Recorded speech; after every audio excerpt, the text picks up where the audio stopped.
নমস্কাৰ আপোনালোক আটাইকে পুনৰবাৰ থিংকাৰলৈ স্বাগতম জনাইছোঁ। Thinker the intuition classroom. TH মানে হৈছে দা, IN মানে হৈছে ইনটুইশ্যন আৰু CR মানে হৈছে ক্লাছৰুম। আৰু ইয়াতে আমি টুইশ্যনৰ কথা নকওঁ, আমি ইয়াতে কোচিঙৰ কথা নকওঁ, আমি ইয়াতে কওঁ ইনটুইশ্যনৰ কথা।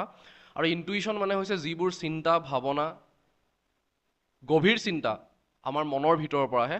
আৰু যেতিয়া এজন মানুহ থিংকাৰ হৈ যায় তাৰ পাছত তেওঁৰ বাবে চৰকাৰী চাকৰি অথবা কম্পিটিটিভ এক্সাম বেছি দূৰৰ নক্ষত্ৰ নহয়। মই হিমাংক কাকতি স্বাগতম জনাইছোঁ অসমীয়াৰ আনচাৰ কি পেপাৰ 2ৰ সৈতে। যিসকলে কালি CTET-ৰ পৰীক্ষাত অৱতীৰ্ণ হৈছিল তেওঁলোকৰ যি আনচাৰ কি বিচাৰিছিল তেওঁলোক আটাইৰ বাবে মই লৈ আহিছোঁ লেংগুৱেজ 1 অসমীয়াৰ, যিসকলে অসমীয়াক লেংগুৱেজ 1 হিচাপে লৈছিলে আৰু তেওঁলোকে পেপাৰ 2 এটেম্প কৰিছিলে। মই বাকীখিনিও লৈ আহিম, লাহে ধীৰে আনিম, শুদ্ধভাৱে আনিম, যাতে কোনো ধৰণৰ ভুল তাতে ৰৈ নাযায়। বহুতো ইউটিউব চেনেলত আমি দেখিবলৈ পাওঁ কি হয় যে তেওঁলোকে লৰালৰিকৈ পৰীক্ষা হোৱাৰ দিনাখনে আনচাৰ কিসমূহ দি দিয়ে আৰু শেষত সেই আনচাৰ কিসমূহ সময়ত ভুল হিচাপে পৰিগণিত হয়। আৰম্ভ কৰিছোঁ দেৰি নকৰি। CTET যিসকলৰ পৰীক্ষাত যিসকলে অৱতীৰ্ণ হ'ল তেওঁলোক আটাইকে মই মোৰ তৰফৰ পৰা শুভেচ্ছা জনাইছোঁ। আশা কৰিছোঁ সকলোৰে পৰীক্ষা খুব ভাল হওক। আৰম্ভ কৰিছোঁ। প্ৰথম প্ৰশ্ন যিটো আহিছিলে সেই প্ৰশ্নটো আহিছিলে এটা পেছেজ। আৰু মই যেতিয়া ইউটিউবত ভিডিঅ'বোৰ মই যেতিয়া দিছিলোঁ তাত মই কৈছিলোঁ যে পেছেজত আমি বিশেষ ধ্যান দিব লাগে। ইয়াতে কি আছিলে, পেছেজটো যদি আমি ভালকৈ পঢ়ি চাওঁ তেতিয়াহ'লে ইয়াৰ আনচাৰখিনি ওলোৱাত একেবাৰে সহজ। বহুতে কি ভুল কৰে, বহুতে পেছেজটো প্ৰথমে পঢ়িবলৈ যায়। পেছেজটো প্ৰথমে কেতিয়াও পঢ়িব নালাগে। প্ৰথমে পঢ়িব লাগে কুৱেশ্যন কেইটা। কুৱেশ্যন কেইটা আপুনি যদি পঢ়ি লয় তেতিয়াহ'লে পেছেজটো কৰা একেবাৰে ইজি হৈ যায়। আমি প্ৰথমটো প্ৰশ্নৰ উত্তৰ কি দিয়া হৈছে যে আতন বুঢ়াগোহাঁইৰ নিধনৰ পাছত তেওঁৰ মন্ত্ৰীপদত কাক বহুওৱা হৈছিল। আমি যদি চাবলৈ যাওঁ ইয়াতে লিখাই আছে যে ইয়াতে লিখিছে আতন বুঢ়াগোহাঁইকো সবংশে, ইয়াতে লিখিয়ে দিছে খুব ধুনীয়াকৈ যে আতন বুঢ়াগোহাঁইকো সবংশে, মই এইটো চিলেক্ট কৰি লৈছোঁ, কি আছে আমি চাই যাম যে ইয়াতে কি লিখিছে আতন বুঢ়াগোহাঁইকো সবংশে নিধন কৰালে আতন বুঢ়াগোহাঁই ঠাইত দিল্লী বুঢ়াগোহাঁই পাতিলে। গতিকে ইয়াতে আছে প্ৰশ্নটো দেখিলোঁ আমি এটা যদি চাই যাওঁ তেতিয়াহ'লে আমি পাই যাম। গতিকে ইয়াতে উত্তৰ কি হ'ব, 4 নম্বৰটো শুদ্ধ উত্তৰ। দীঘলা লাঙি। স্বৰ্গদেউ চুলি কফাৰ বিষয়ে অশুদ্ধ উত্তৰটো বিচাৰি উলিওৱা। চাওক, তেওঁক ল'ৰা ৰজা হিচাপে জনাজাত হৈছিল। তাৰপাছত মন্ত্ৰী লালু ফুলাৰ কন্যা তেওঁৰ প্ৰধান মহিষী আছিল, এইটো শুদ্ধ। তেওঁ চামগুৰীয়া ফৈদৰ সৰু গোহাঁই আছিল। তেওঁৰ বয়স ৰাজপাটত বহাৰ সময়ত কুৰি চুবলৈ 4 বাকী, কুৰি চুবলৈ 4 বাকী, কুৰি 4 বাকী মানে কিমান, 16। কিন্তু তেওঁৰ বয়স একচুৱেলি সেইখিনি সময়ত আছিলে কিমান, 14 বছৰ। গতিকে এইটো কি হ'ব, অশুদ্ধটো বিচাৰি উলিয়াব দিছে। গতিকে এইটো কি অশুদ্ধ উত্তৰ। তাৰপাছত কৈছোঁ 91 ৰত্নধ্বজ সিংহ কাৰ নাম আছিল, এইটো মোৰ পেজটো ভালকৈ উঠা নাই। চুলি কফাৰ নাম ৰত্নধ্বজ আছিল। বদন বৰফুকন কাৰ ভিনীহিয়েক আছিল, সেইটো আমি লিখিবলৈ লাইনা বুঢ়াগোহাঁই, এইটো মই পেছেজটো পঢ়ি উলিয়াই লৈছোঁ। গদাপাণি শব্দটো কোনবিধ সমাসৰ উদাহৰণ। গদা আছে পানীত যাৰ, গদা আছে পানীত যাৰ। মইতো আকৌ এবাৰ চেক কৰিলোঁ, দেখাৰ লগে লগে মনত আহিছে হ'ব লাগে, কিন্তু তেতিয়া মই আকৌ ক্ৰছ চেক কৰি পালোঁ যে য়েছ, বহুব্ৰীহি সমাস ইজ দ্য ৰাইট আনচাৰ। চুলি কফা ৰাজপাটত উঠা আৰু আতন বুঢ়াগোহাঁই তেওঁৰ গোটেই পৰিয়ালটোৰ হত্যাকাণ্ডৰ মাজত সময়ৰ ব্যৱধান কিমান আছিল। ইয়াত লিখিছে কি যে ইয়াত লিখা আছে যে 1600 আৰু আঘোণ মাহত কাক বধ কৰিছিলে, আতন বুঢ়াগোহাঁই। আহিনৰ পাছত কাতি আহে, কাতিৰ পাছতে আঘোণ আহে, গতিকে কেইমাহ থাকিলে মাজত, 1 মাহ। গতিকে ইয়াত শুদ্ধ উত্তৰটো কি হ'ব, প্ৰায় এমাহৰ ব্যৱধান আছিলে। এইটো এমাহৰ ব্যৱধানটো শুদ্ধ উত্তৰ। লালু ফুলা বৰফুকনে কেতিয়া ল'ৰা ৰজাক ৰাজপাটত বহুৱাইছিল। ঠিক আছে, 17 শতিকাৰ দ্বিতীয়াৰ্ধত হ'ব এইটো। লালু ফুলাৰ আহোম ৰাজ্যৰ ৰজা হোৱাৰ লালসা তীব্ৰ হৈ উঠাৰ অন্তৰালত কি আছিল।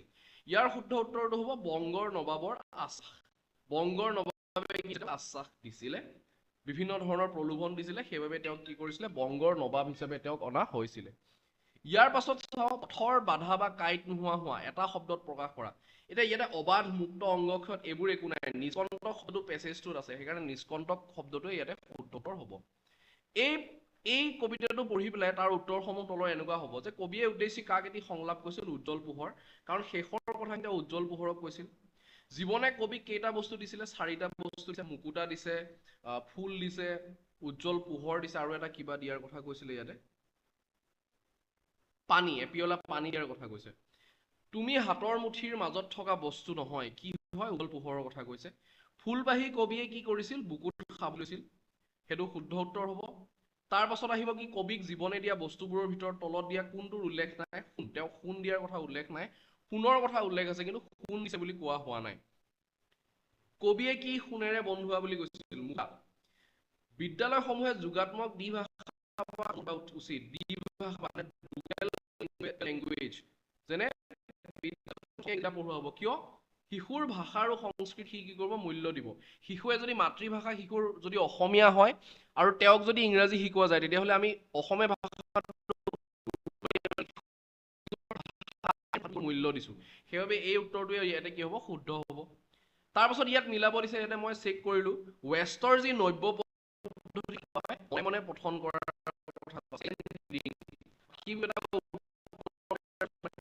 চাইলেণ্ট ৰিডিং, তাৰমানে ডিটো হ'ব, ডিৰ অপশ্যন 2 হ'ব। আৰু ইয়াতে গোটেইকেইটা চেক কৰক, ডি অকল 2 আছে, 2 নম্বৰটোত ডিটো 2 আছে। গতিকে এইটো কি হ'ব? শুদ্ধ উত্তৰ হ'ব। বাকীকেইটা চেক কৰি থকাৰ দৰকাৰ নাই। তলৰ কোনটো শ্ৰৱণৰ লগত জড়িত বা শ্ৰৱণৰ অন্তৰ্ভুক্ত? ধ্বনি শুনা আৰু সেইবোৰৰ হুবহু অৰ্থ উদ্ধাৰ কৰা।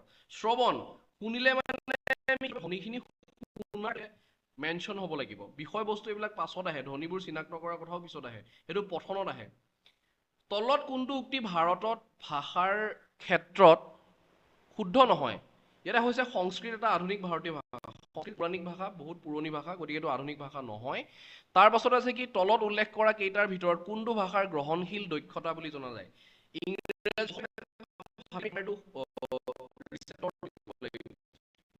বা ৰিচেপটিভ, ৰিচেপটিভ, বেলেগৰ পৰা ৰিচিভ কৰিছো। কি হয়? শ্ৰৱণ আৰু পঠন। শ্ৰৱণ আৰু পঠনটো আমি ৰিচিভ কৰিছো। এইটো শুদ্ধ উত্তৰ। পঞ্চম মানৰ ছাত্ৰ ছাত্ৰীক ভাষা শিকাবৰ বাবে কাৰণে শিক্ষকে শ্ৰেণীলৈ প্ৰতিদিনে বাতৰি কাকত, মেনিউ আৰু ৰেলৰ টিকট আদি লৈ আহে। এই ক্ষেত্ৰত শিক্ষক কি কৰিছে? শিকনক অধিক বাস্তৱ আৰু ব্যৱহাৰ কৰিছে। কাৰণ ৰেলৰ টিকেট, বাতৰি কাকতত কি হয়? গ্ৰামাৰ হয়, ব্যাকৰণ হওক, যি হওক, এইবোৰ শুদ্ধ থাকে সাধাৰণতে, গতিকে সেয়া তেওঁলোকে ব্যৱহাৰ কৰিছে। আৰু মেনুৰ ক্ষেত্ৰত কি হয়?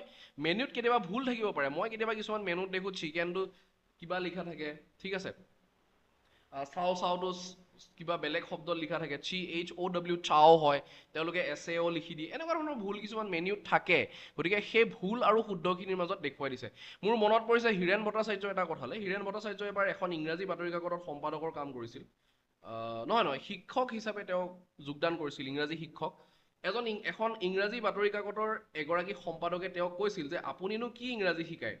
তেতিয়া তেওঁ উত্তৰ দিছিলে যে আপোনাৰ বাতৰি কাকতত কি কি ভুল আছে সেইখিনিকে মই ছাত্ৰ ছাত্ৰীক দেখুৱাই দিওঁ। গতিকে চুঙা চাই সোপা দিয়া কামটো হীৰেণ ভট্টাচাৰ্যই কৰিব জানিছিলে। গতিকে সেই কথাবোৰে ইয়াতে আহে। এনেকুৱা ধৰণৰ কিছুমান ক্ৰিটিকেল থিংকিং যদি আমি কৰিব পাৰোঁ, ভাষা আমাৰ বাবে একেবাৰে সহজ হৈ যায়। ভাষাৰ শ্ৰেণীত শিক্ষকৰ তত্বাৱধানত ছাত্ৰ ছাত্ৰীসকলে গোটত ভাগ হৈ নিৰ্দিষ্ট বিষয়ৰ বিজ্ঞান প্ৰস্তুত আৰু উপস্থাপন কৰিছে। ভাষা শিকাৰ এই ধাৰণাটো হৈছে সহযোগিতামূলক শিক্ষণ। কিয়? গোটত ভাগ কৰিছে, কোঅপাৰেটিভ লাৰ্ণিং। মৌখিক হওক বা নহওক, যিকোনো ভাষা শিক্ষণৰ অভ্যাস গঠনৰ দ্বাৰা হয় বুলি শিকনৰ কোনটো ধাৰাই বিশ্বাস কৰে? আচৰণবাদ, বিহেভিয়ৰিষ্ট, ঠিক আছে। ৰেষ্টুৰেণ্টত ব্যৱহৃত শব্দ ভাণ্ডাৰ পৰিচয় কৰাবৰ কাৰণে শিক্ষকে দিয়া পাঠ বা কাৰ্যৰ উদ্দেশ্য কি? সমালোচনাত্মক চিন্তাৰ বিকাশ কৰা। ৰেষ্টুৰেণ্টৰ মেনুত সদায় সাধাৰণতে শুদ্ধ ভাষা নাথাকে। ভাৰতত বহুভাষিকতাৰ ক্ষেত্ৰত কোনটো প্ৰযোজ্য? যোগাযোগ সংহত হয় আৰু সমাজত ঐক্যতা বৰ্তি থাকে। এতিয়া বহুভাষিকতা ভাৰতবৰ্ষ এখন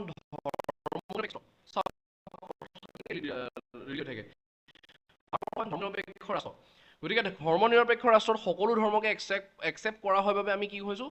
মিলিজুলি থাকিব পাৰিছোঁ। কিন্তু ছেকুলাৰ যদি নহয়, ভাৰতবৰ্ষ যদি এখন হিন্দু ৰাষ্ট্ৰ হয়, যেনেকৈ পাকিস্তান এখন ইছলাম ৰাষ্ট্ৰ, তো তেনেকুৱা ক্ষেত্ৰত কি হয়? সমস্যা হয়, মানুহৰ মাজত মিলা প্ৰীতি নাথাকে।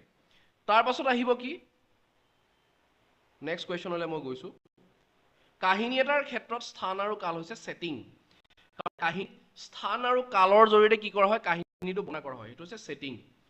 শিক্ষক, শিক্ষাৰ্থী আৰু শিক্ষণ সামগ্ৰীৰ ওপৰত পৰীক্ষা বুলি কোৱা হয়, এইটো ৱাছবেক ভাব বুলি কোৱা হয়। মানে এটা শিক্ষক, teacher, student, teaching learning material, তাৰ ওপৰত কি ৱাছবেক বা বেক কি হয়? ফিল্টাৰ এটাক যেতিয়া আমি চাফা কৰোঁ, মোৰ দেউতাই এইটো কাম কৰি থাকে মাহেকত এবাৰ দুবাৰ, মানে বেকৱাছ কৰি দিয়ে, ওলোটাকে পানীখিনি পঠাই দিয়ে। ওলোটাকে পানীখিনি পঠাই দিলে কি হয়, যিবোৰ গেৰু থাকে, যিবোৰ গেট থাকে, সেইবোৰ চফা হৈ ওলাই গুচি আহে। তো ইয়াতো কি কৰা হৈছে, ৱাছ বেক কৰিলে মানে আমি কি হ'ব, যিবোৰ প্ৰব্লেম আছে আমাৰ শিক্ষকৰ ক্ষেত্ৰত, শিক্ষাৰ্থীৰ ক্ষেত্ৰত বা শিক্ষণ সামগ্ৰীৰ ক্ষেত্ৰত, সেইবোৰ আমি বিচাৰি পাওঁ। 3টা প্ৰশ্ন আছে মাত্ৰ। ভাষাৰ শ্ৰেণী এটাত শিক্ষকে ছাত্ৰ ছাত্ৰীসকলৰ এটা গোটক গ্ৰাহক, বিক্ৰেতা, ভাড়াতীয়া, ভাড়াঘৰৰ মালিক আদি ৰূপে কথোপকথন কৰিবলৈ দিছে আৰু শ্ৰেণীটোৰ বাকী ছাত্ৰ ছাত্ৰীবোৰে সেয়া উপভোগ কৰিছে। এই কাৰ্যটো হৈছে অভিনয়ৰ শ্ৰেণী হ'ব নোৱাৰে। কিয়? কাৰণ ইয়াতে ভাষাৰ শ্ৰেণী বুলি কৈ দিছে। নিৰ্দেশনা নহয়, চৰিত্ৰ ৰূপ, ইয়াতে নাটক এইখন হ'ব নোৱাৰে, স্ক্ৰিপ্টৰ কথা নাই, ইয়াতে সম্পূৰ্ণ কাহিনী নাই, এইটো হৈছে কি চৰিত্ৰ ৰূপায়ণ। Option number 2 is correct. সুৰ লহৰ, সুৰ, শ্বাসাঘাত, লয় আদি ভাষিক কাৰ্যবোৰ হৈছে ধ্বনি তত্ত্ব। ঠিক আছে। শ্ৰৱণৰ এটা শেষৰ প্ৰশ্ন, শ্ৰৱণৰ পাঠ এটাৰ পৰিকল্পনা কৰোঁতে গুৰুত্বপূৰ্ণ কাৰক নহয়। এইটো কৈছে কথকৰ লিংগ ডিপেণ্ডেণ্ট অন দা জেণ্ডাৰ। গতিকে এই 30টা কুৱেশ্যন আছিলে, আপোনালোকে চেক কৰিব 30টাৰ ভিতৰত আপোনালোকৰ কিমানটা শুদ্ধ হৈছে কালিৰ পেপাৰ 2 আছামিজ পৰ্চনত। আৰু সেইমতেদি আপোনালোকে মোক ক'ব, কমেণ্ট ডাউন কৰিব, কমেণ্ট ডাউন কৰি ক'ব, মোৰো যদি ক'ৰবাত কিবা ভুল হৈছে কৈ দিব যে ছাৰ এইটো ভুল হৈছে।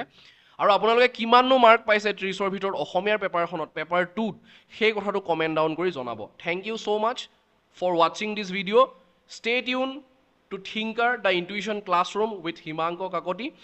আৰু আমি বাকীখিনি portion, child development and pedagogy, mathematics, environmental science, social science and Assamese English of paper 1 গোটেইখিনি আমি লৈ আহিম। লাহে লাহে আনিম, বেছি স্পীডত আমি নকৰোঁ, যাতে কোনো ধৰণৰ ভুল নহয়, সেই কথালৈ খেয়াল ৰাখিম। আজিলৈ ইমানতে এৰিছোঁ। বহুত বহুত ধন্যবাদ আপোনালোক আটাইকে।